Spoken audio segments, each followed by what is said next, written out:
Up next on The Reveal. I am a transgender female. And she wants her public insurance to pay for her transition surgeries. Health insurance paying for that? No. Cashless bonds were designed to help the poor, but is the program creating even more problems? The goal of the criminal justice system isn't charity, it's justice. And that justice is missing in Atlanta. Hi, Rebecca Lindstrom with 11 Alive News. Are they all lying? And we take you behind the curtain of The Reveal and investigative reporting. The Reveal begins now with investigators Faith Abube and Brendan Keefe. Welcome to The Reveal, an investigative show making an impact. A pending lawsuit against the University of Georgia claims the school discriminates against transgender employees. The case is part of an emerging legal trend across the nation involving public insurance policies which prohibit paying for transgender health care. While some lawmakers believe it's not an appropriate use of taxpayer money, recent court decisions indicate they may be on the wrong side of history. I still get about anywhere from 8 to 10 a day. When Skylar J went to sleep on June 15, 2018, he was barely a blip on social media. The next morning, he had an explosion of followers. And yeah, I think I'm like a little above like 26,000 right now. I feel bad about not responding to all of them. It's hard. It happened after the University of Georgia catering manager was featured on the hit Netflix show Queer Eye. Open up! I'm Bobby. What's going on? The episode follows Skylar medically transitioning as a transgender man, showing his mastectomy and changing his gender on his driver's license from female to male. It worked? Yeah, we got it. Yeah. Those are huge moments in my life that I feel privileged to have documented. Like many trans people, medically transitioning is a necessary part of treating a condition called gender dysphoria, a diagnosis recognized by the American Psychiatric Association. What is gender dysphoria? So gender dysphoria basically is the unalignment of your brain sex with your body sex. You know, I see myself and feel myself as masculine. I always have since I was in preschool. The 31-year-old also takes testosterone as part of his treatments. What would make him feel whole, though, is to get a hysterectomy, which would remove Skylar's uterus. I don't want to necessarily have to have the hysterectomy, but I have to because after 5 years of being on hormones, your cancer rates in that part of your body actually rise to about 80%. So it's basically like, here's your testosterone with a side of cancer, potentially. Before scheduling his surgery, he checked with his employee insurance plan at UGA. My question to my HR was, well, which package would best suit me as a trans employee? And they were like, it doesn't matter which package you choose because the health care you're seeking is not provided. This past July, Skylar filed a lawsuit claiming the university's transgender healthcare exclusion is discriminatory. If people are Noah Lewis is Skylar's attorney. The question is not why should government pay, it's why is government excluding coverage for medically necessary care. Over the past year, transgender public employees have filed numerous similar lawsuits across the country. Employees in Wisconsin and Iowa recently won hundreds of thousands of dollars in damages. The trend is clearly towards removing these exclusions, and there's no reason for them to fight this. Still, state and local governments continue to prohibit paying for transgender health care, including Georgia. I am a transgender female. This past February, Anna Lang asked the Houston County Board of Commissioners to remove its transgender exclusion. Lang is a longtime criminal investigator with the Sheriff's Department. Days before undergoing gender reassignment surgery earlier this year, she discovered the county's insurance policy wouldn't cover it. I mean, I just didn't wake up, 5 years ago or 3 years ago and go, hey, I think this would be, loads of fun to do. I mean, it's been brutal. Why would anybody choose to want to go through this path? The commissioners were not swayed by Anna's arguments. The only thing I will say is there will not be any change made to the health care policy the county currently has, particularly during the course of 2019. What was your reaction? Disappointed. Just means that I'm going to have to go that much longer without health care. Georgia's public insurance policy also prohibits paying for transgender care. First, it adds the definition of... And the state lawmaker who arguably holds the most influence to change that has no plans to do so. He's Senator Burt Jones, chairman of the Insurance and Labor Committee. Health insurance paying for that? No. Health insurance isn't responsible for paying for health insurance is responsible for paying for things that are not foreseen in your future, as far as accidents or illnesses that you might have. So that's not a responsibility of health insurance. Are you familiar with gender dysphoria? No. I'm not shocked, no. I think it shows room for growth for our policymakers, honestly, is that, we're not here trying to tell you that necessarily that you're wrong, just that you're uninformed. Less than a month after Schuyler filed his lawsuit against UGA, the university gave him an award. So you got employed the year last year? Yes. The same year you filed a lawsuit against your employer? Yeah. UGA? Yeah, it's actually sitting right behind you, the award on the shelf over there. Yeah. Some irony in that. I think so too, yes. At the end of the day, this is what is right for my body and the quality of life that I live, not feeling whole and not feeling like I'm my best self or I am the way that I need to be to walk in the world is just as detrimental to my health as not receiving this health care.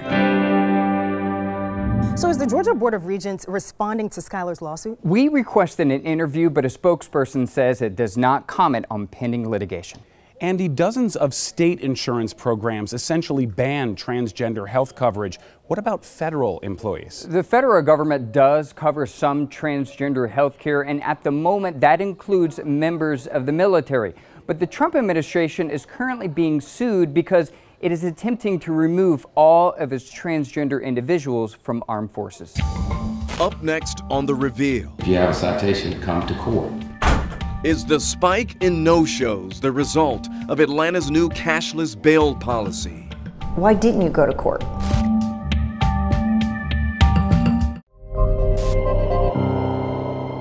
Imagine being arrested for a minor offense and then having to sit in jail for months because you can't afford bond.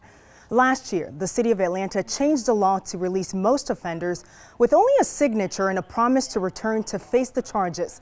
It appears a man's word doesn't mean as much as you'd like to think.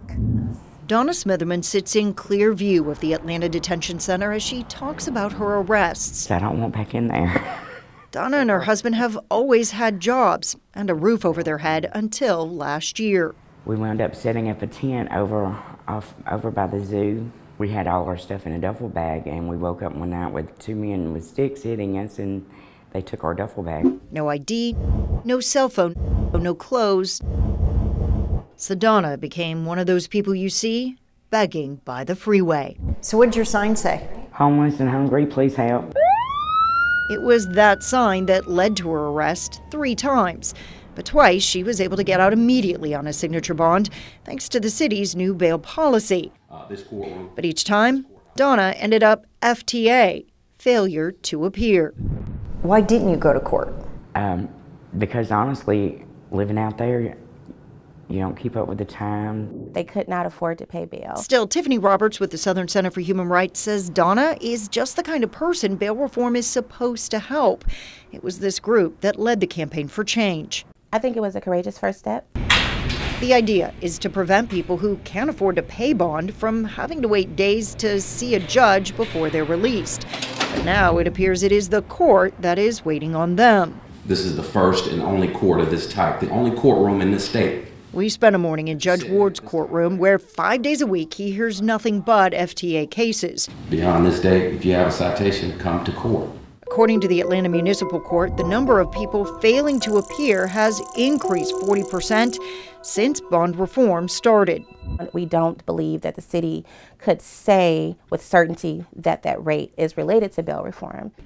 The court would agree the problem is getting worse for many reasons, but Tiffany can't prove signature bonds aren't one of them. Her group has made several open records requests to get the data needed to figure out what is going on. And what'd you find?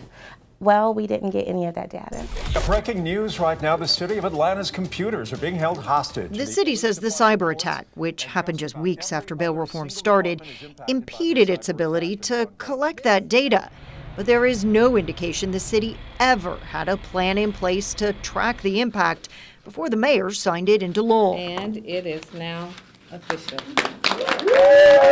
Instead, we have learned the jail doesn't track who returns to court, and the court doesn't track how a defendant is released from jail. So we manually cross-referenced each and every person arrested and then released on a signature bond with the court system to build the database ourselves. I would love to see your data. We took out the cases the court told us were impacted by the cyber attack and still found 30% of the people released on a signature bond from jail have yet to show up in court. The most common offenses: driving on a suspended license, possession of marijuana, and theft by shoplifting. The goal of the criminal justice system isn't charity, it's justice. And that justice is missing in Atlanta. Councilman Michael Julian Bond says lawmakers, eager to show support for the new mayor, voted unanimously for the measure. But he now believes it was a mistake. Victims have been left out of this entire conversation. Tiffany says critics confuse the purpose of bail with sentencing, and that the city could reduce its FTA rate with better communication, not only with defendants on when they need to be in court, but with the city's own departments. Indeed, we found 24 cases where the jail made an arrest, but the court has no record of it.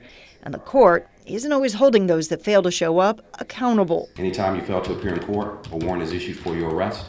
But that doesn't mean the judge signs it. Without that signature, police are never told.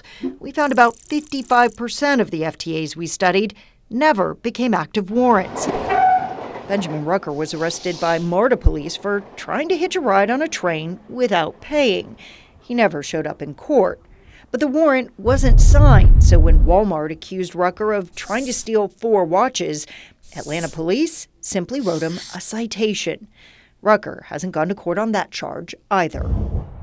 We tried to find some of those who had skipped their court date. Give me a first and last name. The man accused of setting a fire at this Checkers gave police a fake address. I don't know who this guy is, or he's never lived here. I've been here 10 years. Others on the list were homeless and had no address at all. People like Donna. It was on her 3rd visit to jail that she asked about the city's pre-arrest diversion program, or PAD. They took me off the streets, put me in housing, clothing, provided food. And once she finally gets the paperwork needed for a new ID, she also hopes to get a job. It's kind of like a domino effect. When it rains, it pours, and finally I found a ray of sunshine. While this was Keisha Lance Bottom's first initiative as mayor, we asked repeatedly for an interview, but she would not talk with us for our story. To be clear, Rebecca, these are non-violent offenses and essentially city ordinance violations, right? For the most part, yes. But if the overall argument is that these really aren't serious charges, then the question is, why arrest them at all? Or why not just invest in programs like the pre-arrest diversion program to kind of deal with some of the underlying issues? And hard to imagine Atlanta being the only city with an FTA problem. There are some cities that have had success using text messaging as a way to remind defendants. The council did pass a bill to study that and other options, but they have yet to fund it. When we return, a look behind the curtain of investigative reporting and why we do it. If you have a news tip or a comment on one of our investigations, email us at thereveal@11alive.com.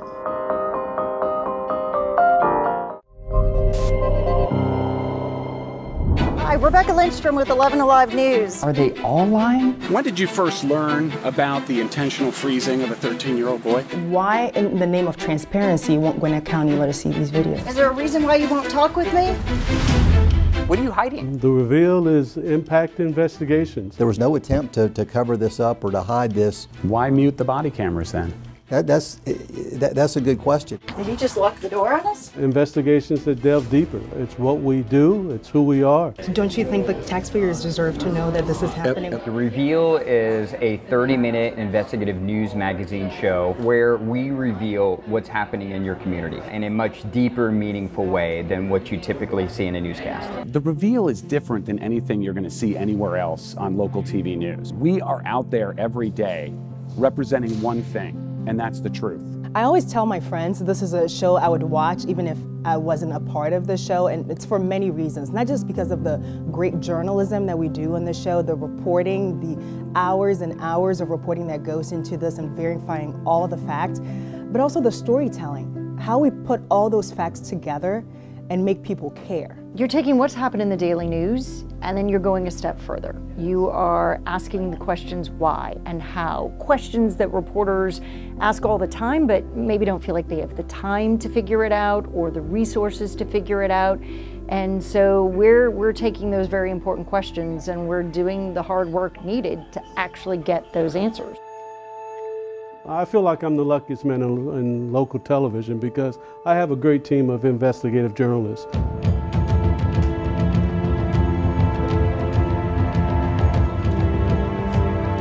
Alrighty, quiet on the set, let's go, let's go. The executive producer of The Reveal is a person that worked in special projects at CNN. I've been in the industry more than 40 years. Someone says, well, why not X or why not Z? And then the next thing you know, out of Brendan or Rebecca or Andy or Faith's mouth is that question. It's a privilege to work with so many people that are passionate about doing the same quality of work. When you sit back and you watch The Reveal, you can see that dedication and the passion that's poured into the whole storytelling and the whole reporting process. Not only because we're telling different kinds of stories, but we're telling them in a way that no one else is telling them. Our team has won well over 100 regional Emmy Awards, multiple National Murrow Awards, multiple Peabody Awards. Why does that matter? Why does it matter how many awards a team has won? Because this tells you this is the very cream of the crop. There isn't a weak link in the chain. This is definitely a dream team. It's just unbelievable, the different reporters that have come here with many, many years of investigative news experience. We dive deeper. We have the time, we have the space to get into a story and really look at all aspects and look at all angles. They are all investigative stories. They are human interest stories. They are human-driven stories. It's more than just the issue itself. It's stories about people. These are the type of stories we do. Stories not just about the people, but also getting results for the people. But the story wouldn't be anything if I didn't have the person behind the numbers or the person behind that information to help bring it to life. We don't work for 11 Alive. We work for the viewer. We work for the story. The investigations that I get most excited about are the ones no one has ever heard before. And I think that's what this show brings, is the stories that you've never heard before, told in a way that you've also never seen before, in a real, in-depth, meaningful way. Investigations that have impact. Impact investigations that affect everybody. The whole point is empowerment. We want to give people the information they need to decide for themselves whether this is a concern, whether this needs change, whether this needs more transparency. This is the kind of meaty journalism that I've been wanting to do my entire career. There is no greater calling of journalism than to actually influence change to make our community better. That's a wrap. Tune in on Sundays.